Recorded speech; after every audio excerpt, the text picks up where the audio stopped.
Hello, it's Reija, and it's time for an episode of Yay or Nay. Now, we haven't had those for a while now, but today I'm here to talk about Caraval by Stephanie Garber, and it's gonna be a doozy. Probably the second video I ever made on this channel was about the debut authors or debut novels I was most excited for this year.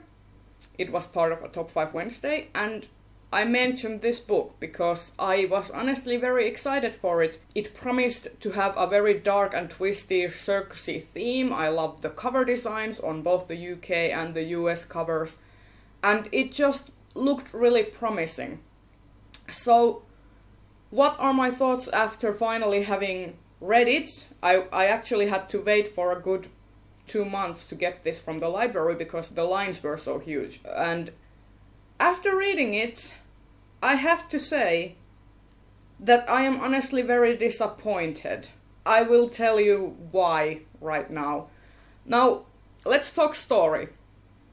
This book takes place in a sort of Venetian-inspired world with a 19th century or late 18th century style. Or at least that's what I decipher from the costumes people wear. It's about two sisters who live in this island, and their father is a governor on the island, and he is abusive. He is like very abusive towards the sisters. And the sisters have always dreamt that they will be able to go to Caraval, which is this place of dreams, this kind of audience participation game where you can compete to gain a prize from the proprietor of the game. And the older sister has sent letters ever since she was a little kid to the proprietor in hopes that they will be invited to participate in the game. And as luck would have it, on the eve of the start of this book, they receive invitations to participate.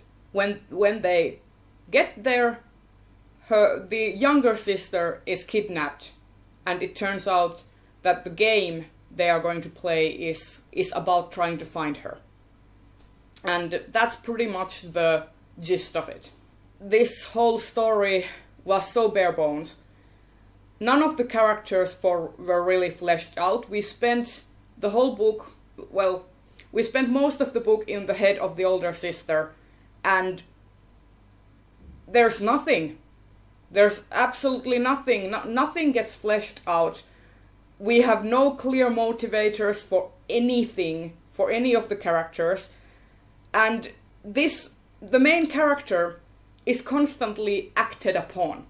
She doesn't make any decisions of her own volition. And every time she does make them, she gets punished for it. This whole book could be called Gaslighting the Novel, because every character in this book is abusing and mentally manipulating the main character, which would be fine if it were portrayed in a very negative way, but some of the people who do manipulate her in very cruel ways are portrayed as having been right to do it, or it being romantic that they should do this. And I found it really awful. It was very hard to read it, because I was actively hoping that she would be like, no, I'm not going to fall into your tricks anymore, because you've all been abusing me and making me question my sanity this whole fucking adventure. I'm sorry, I'm cursing because I'm so annoyed with how this book turned out, because I really wanted to love it. I wanted it to be good. I had hopes for you, and you betrayed them, every single one. And even as I was getting to the end and I was thinking, okay, it's gonna turn out fine. No spoilers, but it won't. It didn't. I'm not going to tell you what happens, but let's be assured that she does not escape being manipulated. Ever.